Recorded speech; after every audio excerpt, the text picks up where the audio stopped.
Francis McGee from Step Change Debt Charity, formerly person interested in pensions and financial capability and things. I'd like to draw the panel, if I may, back to the debt question. Question in two parts.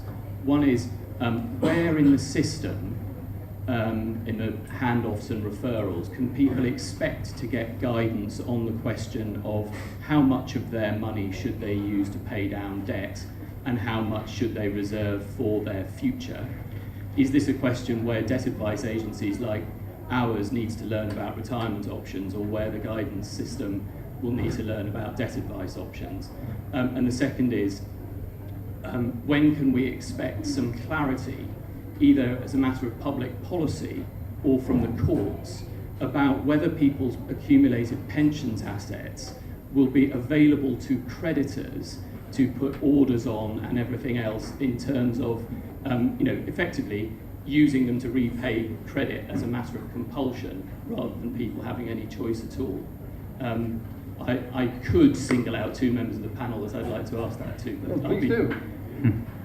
Maggie, I'm afraid it's you again. Mainly from the system design point. And Dean, I'd be very interested in the advisor's perspective on this. Okay, well let's go to Maggie first and then across to Dean.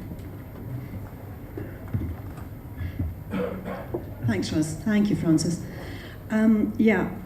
In terms of where the content finally ends up, obviously that's for Treasury to agree with their delivery partners. We did, within the content and within the standards, we have said that there needs to be some form of referral to specialist advice, which would include debt advice. It then does get to a question of, your question I think really is where do you meet in the middle? How far does pension-wise go, and how far do you guys have to come to meet it? And I actually at the moment don't know exactly what the answer to that is.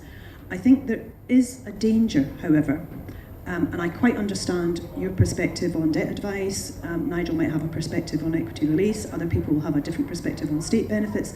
There is a danger that we try to get this guidance guarantee, this pension-wise, to cover absolutely everything, and then it ends up in a 2-hour conversation that completely bewilders people and they don't take anything away from it. I don't know what the balance will be, but I do know from what I've seen of it that definitely debt advice is in there, and the question of referral to debt advice is there. But exactly where that balance will lie, I don't at the moment know.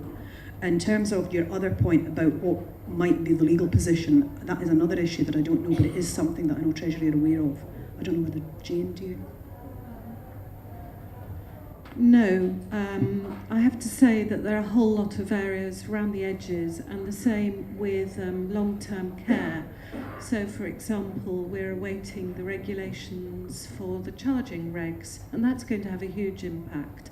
So I think these are all areas where guidance has a role, but actually there is a big legal grey area as well that I think is really is the role of the regulators and government to clarify. And we'd certainly like to see best practice guidelines agreed with the industry as to how you can achieve a balance between the interests of lenders and those of borrowers, because we already know that borrowers are very reluctant to lend to anybody over a certain age, probably the age of most of us, a lot of us in this room, I should say.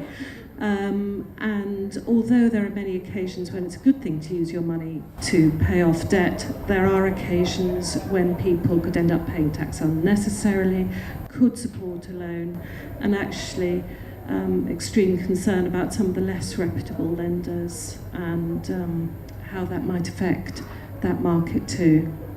So sorry, no answers, but I think there is a government role here and some political guidance needed.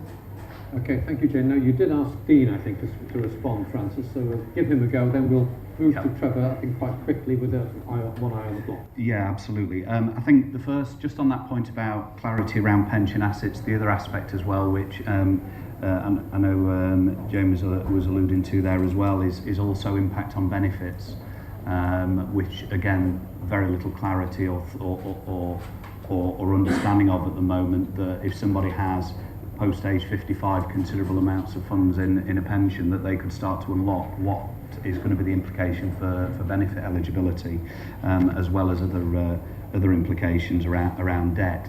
I think in terms of in terms of the whole question of debt, there's a lot of quite deep delving in terms of things like outstanding term of debt and all sorts of things that we look to address. I think ultimately it is about, as we're doing in our business, creating triggers.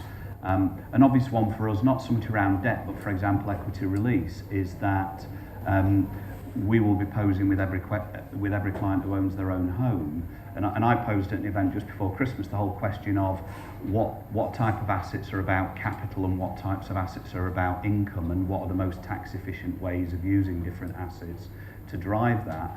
Importantly, to sort of turn that on its head as a final point, is when we're talking to consumers about equity release, and that's what they've inquired about, we don't ignore whether they have pension assets. And we ask whether they've considered, if they're not taking those yet, whether that's something that is more relevant. And obviously that's going to become very predominant when we get post-April, around what are they trying to achieve and what asset will maybe serve that best. So I think there is going to be a big question around handoffs, either in terms of be that internally or externally. And I know as a firm that's something we're working very hard on at the moment.